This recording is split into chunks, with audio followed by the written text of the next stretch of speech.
Start with a land acknowledgement. Halton, as we know it today, is rich in the history and modern traditions of many First Nations and the Métis. From the lands of the Anishinaabe to the Attawandaron, the Haudenosaunee, and the Métis, these lands surrounding the Great Lakes are steeped in Indigenous history. As we gather today on these treaty lands, we are in solidarity with Indigenous brothers and sisters to honor and respect the four directions: lands, waters, plants, animals, and ancestors that walked before us, and all of the wonderful elements of creation that exist. We acknowledge and thank the Mississaugas of the Credit First Nation for being stewards of this traditional territory. Hello, and I'm Eric Silius. I'm here from the Old Public Library, and we are happy to welcome Cody Jamieson from the Halifax Thunderbirds. And with me also is Tanya Sharman-Lung. We're both librarians here at the Old Public Library. We're here to interview Cody. I'm going to tell you a little bit about Cody. Cody Jamieson is a Mohawk from the Turtle Clan at the Six Nations, who has competed at the highest levels in lacrosse. He's currently playing for the Halifax Thunderbirds. Go Thunderbirds! In the National Lacrosse League. He played for the New York Lizards of Major League Lacrosse, Syracuse Orange in the NCAA Division I men's lacrosse, and the Six Nations Chiefs in Major Series Lacrosse. He has been named Rookie of the Year, the MVP of championship games, League MVP. He received the Tom Longboat Award, and he was the ambassador for the North American Indigenous Games. We could go on, but we don't have that much time, so we'll stop it there. We were inspired to meet with you today because of our partnership with members of the Halton Youth Initiative, who created a series of infographics in response to the call to action number 87 from the Truth and Reconciliation Commission of Canada. It reads, "We call upon all levels of government in collaboration with Aboriginal peoples, sports halls of fame, and other relevant organizations to provide public education that tells the national story of Aboriginal athletes in history. They highlight Indigenous athletes who continue to exemplify honor, bravery, and passion through sports. As community builders, we want to advocate and spread awareness on the abilities and talents of Indigenous athletes across Canada. The Toronto Rock put us in touch with you, and we really appreciate you taking some time to meet with us and talk lacrosse." Yes, thanks for having me. We're excited. So the creator's game, let's get into this. You were only 3 years old when you played your first competitive game of lacrosse. And I'm trying to imagine that because I've seen 3-year-olds play soccer and it's a little bit like a little tiny beehive running around the field. But how old were you when you realized that you were talented enough and driven enough to play professionally? I think it happened right away. I think like my vivid memories of playing when I was that young were,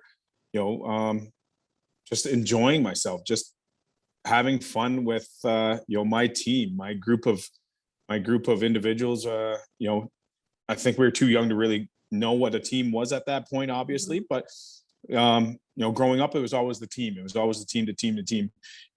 My father was my coach, and he, it was never really about me, even though I scored majority of the goals for our team.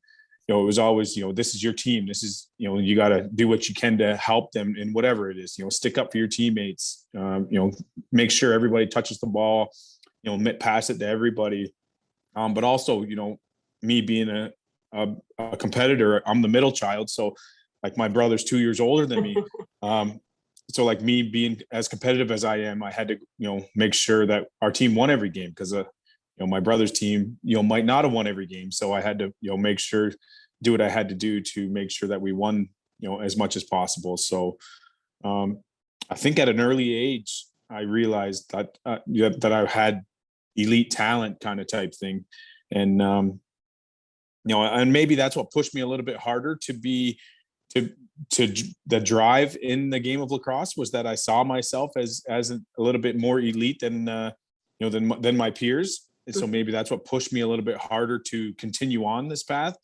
But I can remember, in school getting asked, in elementary school getting asked, what do you want to be when you grow up, and all those kind of things. And there was always only ever one answer for me, and it was to be a professional lacrosse player. Yep. And I had a lot of people laugh at me, and not just teachers or supervisors or older people, or even people, my own peers. But I had like, coaches and family members saying, well, that's not a job. Like, that's not, that's, yes, you can do it, but you need a job. You need a career. And I was always firm saying, that is going to be my career. Like, I'm going to, whatever I got to do, like, that's what I want to do. And luckily enough, I came through, and I got drafted by, once I got to professional, I got drafted by the right people, the right organization, and they kind of put me in a position to have success and, to keep working and keep striving and make lacrosse my full-time career, my full-time job. And, I've been, fortunate enough to say that I love my job. I get to play lacrosse. I get to be around lacrosse. I get to teach lacrosse. I get to talk lacrosse. And, that's been my passion since as long as I can remember. Yeah, little people are always saying that, but very few people have the drive to get where you've gotten. And it is an interesting position to be put in, to be the best player on the team, because it makes it easy for you to set everybody else up, right, for success. And so that's an important position to be in, but unique in that, you again had the drive to take it from there to where you are now. So where do you think your motivation comes from? Is it just the sheer joy of the game? Is there something that's motivating you specifically? Yeah, well, today, I'm a father of three children now as well. So, today it's waking up every day and showing my kids that, that, if they strive to be something, then, there should be nobody that can tell them, that they can't do it. And that's as cliche as that sounds, it is true. Because when I was coming up, there were no professional lacrosse players that were doing it full time, that were, it was always the weekend warrior type thing where they had a job. And a lot of our league right now is still that way, where you have a 9-to-5 job, or you're a firefighter, you're a police officer, teacher. Everybody has their jobs throughout the week. And then on weekends, we go play lacrosse in front of, 15, 20,000 fans. Yeah. But, for me, I never wanted that. I never really wanted to have a 9-to-5 and to play lacrosse on the other side. I wanted to play lacrosse all day long. So it's not your side hustle. It's the real deal. Yeah, it is. And yeah, so that's my motivation today, is showing my kids that, whatever they want to do, to go full blow for it, go, pedal to the metal kind of type thing. And if you want to change, then change. But, whatever you're passionate about, do it to the best of your ability and try as hard as you can. Because, you don't know if you can make it happen or not. Even though it hasn't been done before, we can make it happen. Yeah, they've got some growing up, my motivation was, to do something that nobody's ever done. I was the first person in my family to go to college, go to post-secondary, get a post-secondary education. Went to college at Onondaga Community College and then Syracuse University. And I was the first person, not only in, my immediate family, but in my extended family. My dad's, brothers and sisters, and my dad's the oldest of his family. So I was, I'm one of the older grandchildren of my grandma and grandpa, but none of their, all my grandpa and grandma and their grandchildren, I was the first one to, take that next step and kind of do that. And I'm happy to say, a lot of my cousins and my little sister kind of followed in my footsteps and kind of went and got a post-secondary education. And, and it's not just the schooling part. It's life. That's what I try and tell everybody. There's all these excuses that say, I don't like school, I don't like to read, I don't like to do this. And you do, you like to read and you like to do all this. And I just say, well, it isn't just about going to school and reading. It's about, living your life. It's about experiencing new things. It's about meeting new people, talking to new people. And that's one of the best things about college now, is looking back at it, is, university now, looking back at it, is meeting those people and having those discussions and where they came from and how they see the world and how I see the world, and sharing my story and hearing their story and being able to, bring that back to wherever you go. I brought it back to my hometown, back where I grew up, back where my family is. And I try to, relay that message and make people better and make people grow and kind of just help my community build. Yeah, that's awesome. That is the best thing about post-secondary, is it's not just about the reading and the, the work that you're doing. It's the ideas that you come across and the discussion around those ideas. And that's what you need to bring back. So I watched a highlight reel where the commentator called you one of the most deadly shooters in the game, like several times. And I think in that particular game, you got 3 goals and 6 assists just in one game. And I'm wondering, who were your lacrosse heroes when you were growing up? Because you're the hero now, obviously. But who were your heroes when you were playing, when you were young?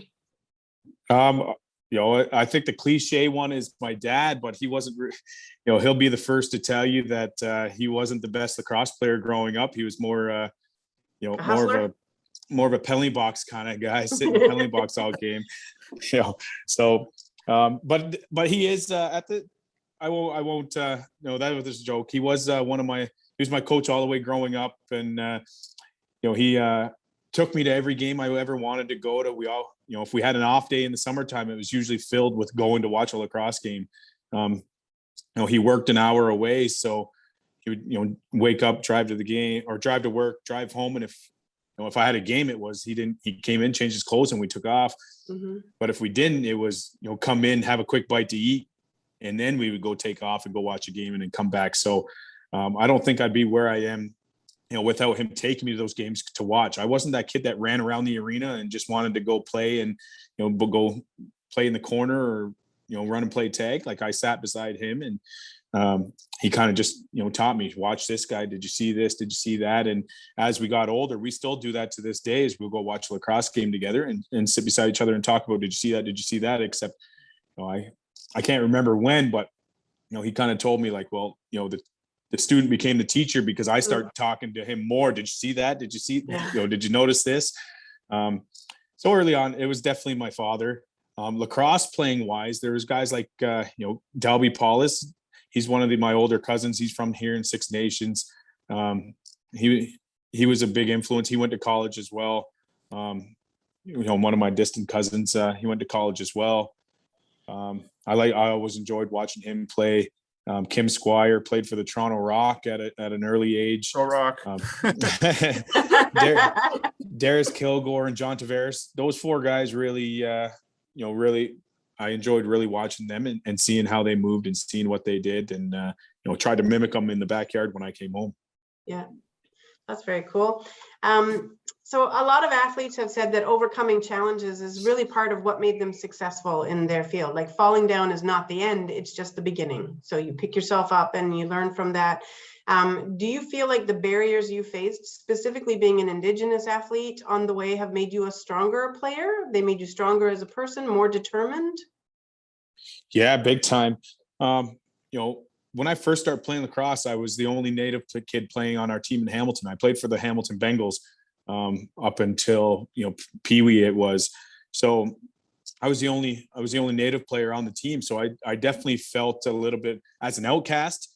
I felt a little bit distance from my team, but I had to do what I could to really integrate myself into that threshold, into that team. Growing up, my parents didn't have a lot of money, so I didn't get to play hockey the way I wanted to. I always wanted to play hockey, but we, they kind of just said we can't afford it. And I would ask every year, and it was always the same. It was always the same thing. I think they got tired of me asking, so they just started telling me, "Well, yeah, you can play hockey this winter, but you won't be able to play lacrosse in the next summer because we won't be able to afford to do both." And I think they always knew that I would pick lacrosse at the end of the day. So that was their way of breaking it to me. But growing up, all my teammates, they went from hockey to lacrosse to hockey to lacrosse, and they were always the same age. So they were all around each other year long. And then, there's me, who already felt like the outcast, coming into a group of like hockey players who were just together all winter long, and trying to be a part of that team, that team dynamic and that friendship group. So that was a barrier from when I was a lot younger that I didn't realize too much at the time. I didn't think of it as a barrier.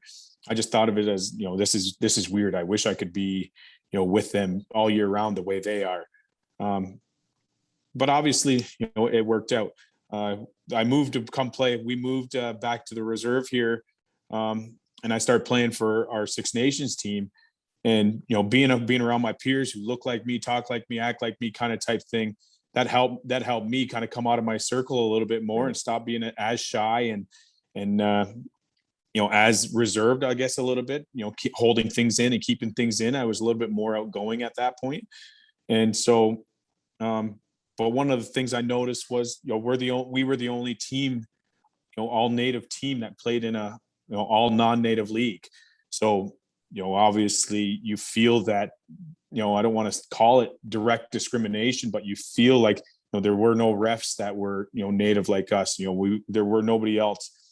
When we went to a lacrosse tournament or provincials or anything, we were the native team, and that's how we kind of got labeled as like those guys. When we see like a team like Whitby and Peterborough, they go hang out.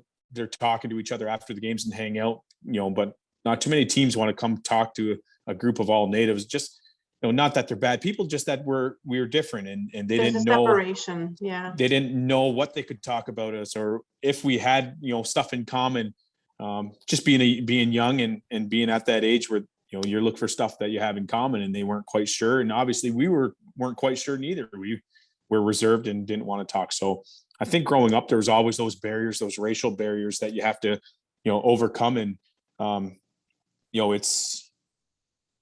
it's different, and you feel different, but at the same time, once you get comfortable, once you get comfortable in your own skin, you kind of put yourself out there, and you realize that there are commonalities and everything, and you look for that common ground to kind of break the ice, and then you flourish. When I was at Syracuse, one of the guys that I became best friends with, really good friends, was named Stephen Keogh, and I played against him my whole life. He played for the Toronto Beaches, same age. We played against each other our whole lives, but we never talked a single time until I got to Syracuse. Once I got to Syracuse, we instantly connected and kind of became really, really good friends there, kind of an inseparable bond at Syracuse. And I've been fortunate enough that he got drafted to the same place, and he plays for Halifax with me now. So, it's been a well over, 10-year relationship and we talk, almost every day. So, that's just that weird dynamic that we grew up playing against each other. We knew who each other were. I was the best player on our team, and he was the best player on his team. But we never ever spoke words to each other until we got to university and kind of broke that ice there. So those are just a few of the examples. Yeah, it's nice to know that it can be done. I think that, having gone to hockey tournaments when my son was young, there's always a little bit of a competitive sort of nature, even among the parents of the kids who are playing. There's this competitiveness, and you look at the other team and you're like, oh, they're too rough, they're way too rough. And so then, but being, separated in that other way, it brings another aspect to the game and separates people. And also kids are awkward with each other. Yes. So I can't imagine a bunch of 13-year-old boys who are already worried about how they appear to other people just go ahead and make friends with everybody, because they just don't do that. Yes, and that's that's the struggle that I got. I got a 12-year-old now, a 12-year-old boy. He's the oldest, so it's trying to get him to feel comfortable to go out and kind of leave his little friendship. He has a little friendship group, right? But obviously I know the benefits of, leaving that comfort zone for a little while and reaching out and doing things with somebody who's not in your comfort zone. And then, your friends are always going to be there. You're always going to come back, and they're going to be your friends, as long as you choose that to have them there. But the benefits of reaching out and kind of branching out and seeing and making friends with everybody. And that's one of the big things that I try to tell my kids and teach my kids is, you can never have too many friends. How, my 5-year-old keeps talking about her best friend. That's all she wants. And I'm, trying to talk to her, like, you can never have too many. So. Yeah. And I think you're right to point out the commonalities that people have, because they're all there because they love lacrosse, right? So why wouldn't you get together afterwards and have pizza and talk lacrosse and pick apart the best parts of the game and the best goals and all that kind of stuff? So we just, we need to find that common ground. All right. So you're an Indigenous athlete. Let me just take a sidestep here. I have a neighbor who's a phys ed teacher. She came over the other day and she's wearing a t-shirt that said female athlete, and then the word female was crossed out because she's an athlete, like anyone's an athlete. So I look forward to the day when we're not, interviewing you specifically because you're an Indigenous athlete, because you're just a freaking awesome athlete. um, but you're playing a sport with a uniquely Indigenous heritage, and it's deeply rooted in Mohawk culture and described in the creation story. So what does your success mean to you in the Six Nations community? Do you like being a hero and a model for every kid who plays lacrosse? Is it a lot of pressure for you? Are you comfortable in that role? Yeah, I love playing lacrosse down here in Six Nations. So we are deep in history, dating back, my father played, my older brother, my grandfather, my uncles, my great grandfather, my distant cousins. I got distant cousins in the Lacrosse Hall of Fame. It's humbling. It's what we do down here, and that's what we say is it's in our blood. That's kind of the stigma that we have. And so the way I see myself fitting in is just another piece to the puzzle. My elders, my ancestors kind of, brought the game along and brought it as far as they could. And now it's just kind of my turn to take the lead here and kind of push this game and push our people a little bit further. I've always, considered and kind of my mom and dad kind of drove this into me was, don't just play. Like, you got an opportunity to use this sport as a vehicle. To say I would have went to college and university, especially to leave home and go to the States. That was the first time I left home and went, 5 hours away and lived 5 hours away. And the first one to do that too. And it was stressful and it was kind of intimidating. And I was a little bit scared to do it, but, growing up, it was always, you got an opportunity here. Use your game, use your passion, and use it as a vehicle to get to where you want to go. So without lacrosse, I can't say that I would have a post-secondary education. I wouldn't be able to say that I went to college or university if it wasn't for my passion. Yes, I went to school and I went to some great schools, but I don't think that I would have got in or even chose to go to those schools if there wasn't a lacrosse team there. So that's one of the things that, and it's not just lacrosse. I try to tell people it could be music, it could be art, it could be acting, anything, whatever their passion is, it's a vehicle. Your passion is your vehicle and it will take you as far as you want to take it. I got to travel the world now and I've seen a lot of places and seen a lot of things that nobody in my family, ever even thought about, going to Prague, Czech Republic and walking in, all these famous castles and the history behind that, going to Hawaii and, all across Canada, from West Coast to East Coast, all across, United States. Those are things that I cherish now. I'm going to try my best to, make sure my kids get to experience it, but sometimes, it's not always possible. That was the only time I went to Czech Republic, or, at least I got those memories for myself that, that I use this vehicle, my passion of lacrosse to do it and to help me get there. Yeah. As far as being a role model, I don't mind it. I'm just living my life, doing what I do kind of, I used my vehicle as, my vehicle, and I used it to do what I wanted to do deep down. I never let the pressure of a child looking up to me or anything kind of to change the way I went about things. Deep down, I still feel like I do the right thing. I'm going to do the right thing. I believe my parents raised me in a good manner to know right from wrong and to do what I feel is comfortable, what I'm comfortable doing. I've always been that way of not really giving into peer pressure, I should say, and kind of just being a leader. And I'm thankful I had a few guys older than me who kind of took me under their wing, and I kind of learned from them a lot on how to be a good leader and how to be a good person. Just like my parents have taught me.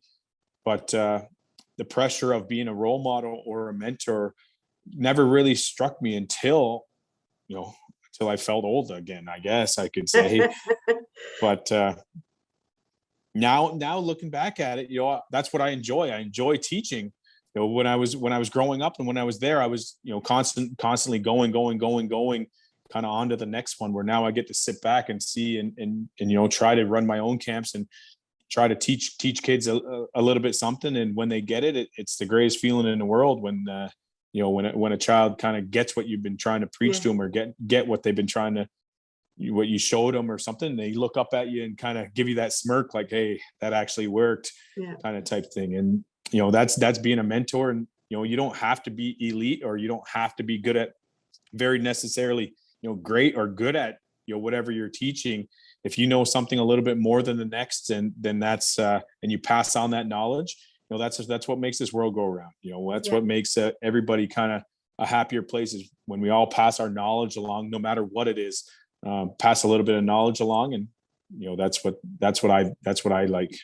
Yeah. And then we can build on that to build our success in various areas. So you've said in an interview that there are some amazing athletes that never get discovered because coaches and scouts are reluctant to go to the reserve to recruit. Is that something that you think might be changing in recent years? Do you see that going forward? And then curious to know if you see a future yourself in scouting or coaching, so that you could be more active in recruiting from within Six Nations. Yes, big time. When I was growing up, there was maybe a handful of a handful of people, who got scouted to go play college lacrosse. But looking at it now, there's, you can't fill them with your hands, basically. So I think the tides are changing a little bit. I think, people, the stigmatism, the stereotypes around people who grow up on the reserves, I think those are slightly changing now. Once the barriers are being broken, once you see a Native athlete, we'll say you see Lyle Thompson, and the way he conducts himself and the way he acts, and how good of a lacrosse player he is. I think coaches now and scouts and everything now are kind of taking that into consideration more than, kind of before me when I was growing up. Maybe they already had that thought in their head where, the stereotypes of, this Native athlete is an alcoholic, or can fall into a bad habit, or, is lazy. All those stereotypes that the preconceived notions that people have, I think, are finally starting to turn, and they're starting to see that, these guys are passionate. These guys work hard for what they want. These guys will do whatever the team asks. They're great team players. All those kind of things. The tide's kind of changing, and that's awesome to see that. We had a film crew kind of follow us around while I was at Onondaga Community College, and I believe it's still on YouTube, but I don't remember if it was ESPN or another company.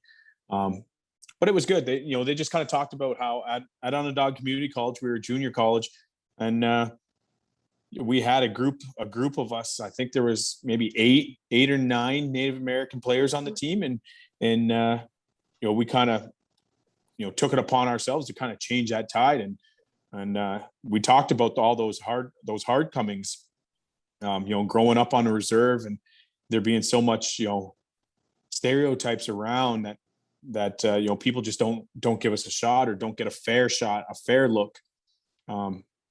And it was a good piece. So that's on YouTube, I believe, still, for people to look up. As far as coaching, I already started. I kind of took over our junior A program, our junior A lacrosse team down here. I became the president and one of the coaches last summer. Nice. I've been coaching, my son, like I said, my son's 12. He started playing lacrosse when he was 3 as well. So I've been coaching him all the way up. My next son's 8. And, I've coached his team, since he started playing lacrosse as well. So, yeah, I've been busy coaching and kind of doing that. I run camps, and I go to camps and try to help out as much as I can.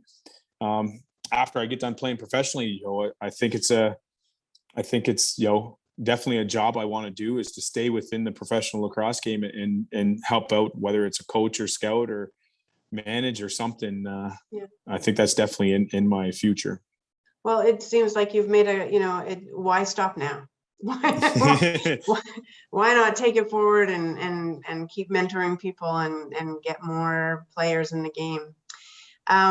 So lacrosse is a sport, obviously, that's more than just physical stamina and fitness. And you've talked about this a little bit already, that cooperation and strategy are really crucial to success in the game as they are in life. And being a team member is really helpful. So what advice do you have for young, hopeful Indigenous athletes? Yeah, I guess my advice would be commitment. Just commitment to being your best self. And, I'm not saying that you have to be at your best and have to be, 100% every day in and day out, because you are going to stumble. We all do. We all take a step back here and there. But you got to be committed to the process. You got to be committed to being the best version of yourself as you possibly can, whether that's, in the classroom, in the weight room, at the arena, in the community. There's people always there, and it can't just be when the coach is watching or when the teacher is there or when management are around. So that's when I think that kids take steps back, is they think nobody's watching. They don't see the teacher there, they don't see the coach, but word gets back that you did this, you did that. When I go into classrooms, and obviously the teachers are always there at the start of when I start my discussion, we always ask, put your hands up if you would, if you're going to do the right thing, and everybody says yes. Mm-hmm. Now we ask, and then my next question is, all right, well, if we remove the teachers and we remove the quota, the guardians, or the people in charge, and it's just us, is everybody still going to act the same way and do the same things? And sometimes, you could tell the jokesters put their hands down that they're not gonna. You can't be that guy or that guy or girl if you want to succeed at the next level, at the professional level, at the elite level. Those are some of the things that carry a lot of bearing. How you act around your teammates and how you act around your friends, should be the same way you act around when their parents are there, when the coaches are there. That's one of the main things that I found that definitely helped me. Is I'm a silly guy always, whether the coach is there or just around my teammates. I'm always going to act silly. I'm always going to try and say a joke, kind of keep the mood nice and light until it's time not to. There's a time and a place for everything. Pre-game, before the game, during the game, maybe that's not the right time, but at practice, on the team bus, stuff, at post-game, stuff like that, that's when you can kind of let your hair down and kind of be a little crazy and silly. But being committed to the process, being committed to your team, the team's goals are also your goals. Everybody should have their own goals on what they want to do, but those team goals are kind of right there with yours. There's no one above anybody else when it comes down to a team. I'm kind of wearing my shirt. I haven't seen it right here, but my company that I started, how I go into schools and do these talks and do these camps and clinics, I call it Teammates. It's kind of a run on words, a play on words, is, because I wear number 88. A lot of people think it's like Team 88 or whatever, but I just call it Teammates because, I come from a team sport, a team background. And, you always got to be looking out for just like my father said when I was growing up, always got to have your teammates back. And, everybody goes through struggles. Nobody's perfect, and nobody has the right mind all the time. There's certain times when, your mental health might be becoming an issue for you, or you're down one day and you just can't stop it. So that's one of the things I talk about when I go to do my school, and how I use lacrosse as a crutch.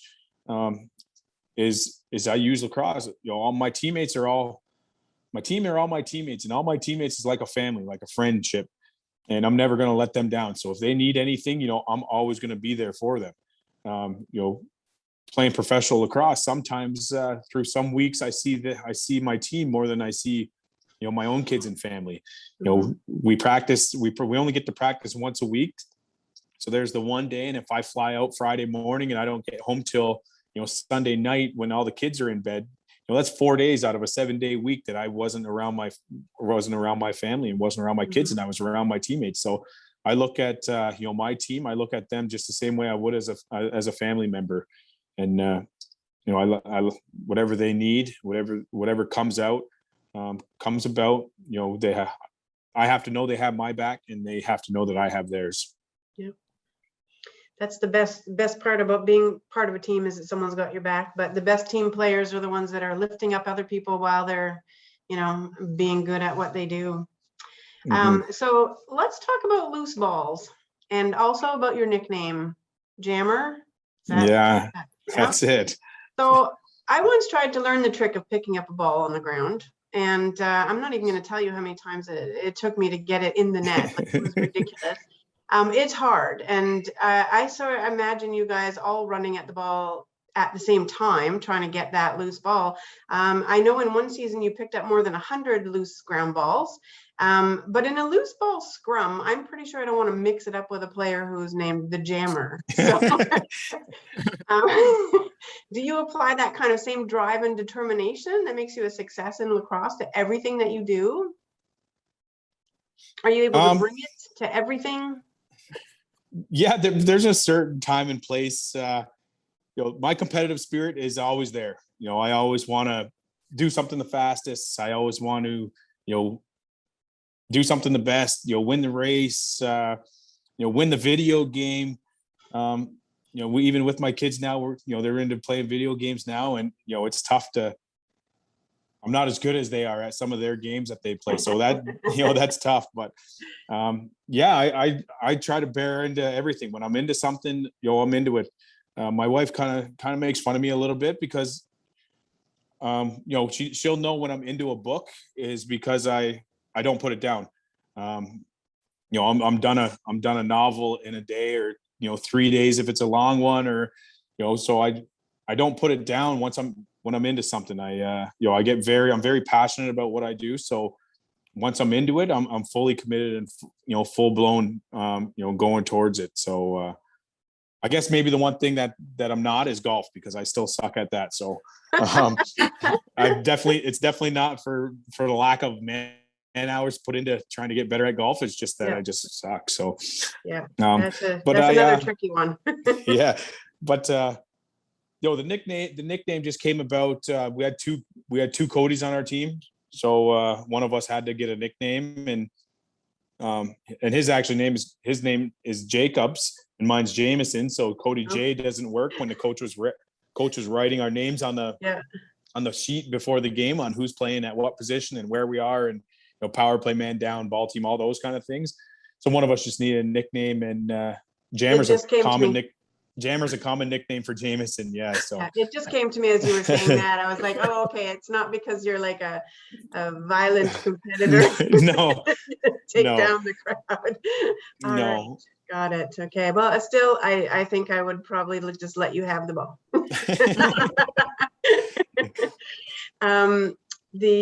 So lacrosse, I've been to a couple of games. I haven't been to one recently, but I've been to a couple of games. It's a very high octane, fast moving game. The crowds are crazy. The crowds are cheering. There's music blasting through the stadium. Adrenaline is just flowing. When that game is over, are you completely drained and exhausted, or are you pumped? Like, I'm thinking, I left the field kind of pumped. Like, I mean, I wasn't not suggesting I was ready to go and beat some people up, but I was really pumped. So tell me about how you use that energy that you create when you're playing lacrosse. Yeah.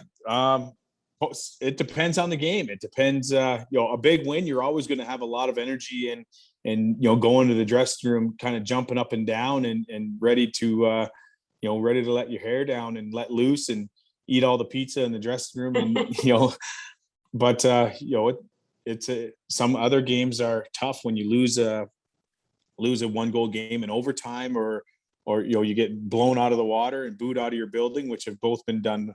I've been on teams that have been able to do both. So, and that when you lose like that, it's a bummer, and you just want to sit there and not move and not take your pads off. And those are the times where you feel all the bumps and bruises and the sore legs and the sore, and how tired you are. But when you win, you don't feel nothing like that. So the energy that's used in lacrosse is a lot. You're constantly moving, you're running back and forth and on and off. And I think in the pro game, it definitely helps because it's fun. It's a fun atmosphere. They play music, nice and loud throughout the whole game. And, you're looking into the stands and there's either a chant or a dance or, something being asked of them. And so it's fun. You look out and they're having fun. You're on the floor having fun. So you're just in a fun environment and having a good time.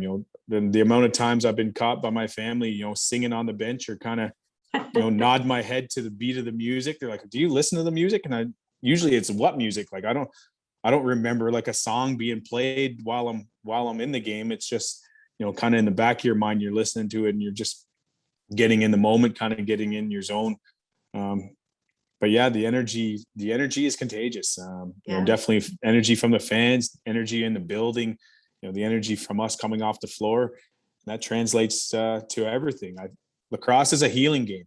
Lacrosse is a medicine. And, I've always said, when I'm sick, I take a bucket of balls and I'll go shoot some lacrosse balls in the backyard or, at an arena or, and it's not just the sick as in, a cold or the flu. Yeah. It's, when somebody's not thinking right, that's when I call what I call, being sick and, needing help. If maybe you're having bad thoughts, maybe you're, when I was younger and fighting with my girlfriend over who I sat with on the bus or something like that, it's, that weighs on you and you're thinking about how bad you got it and how hard it is.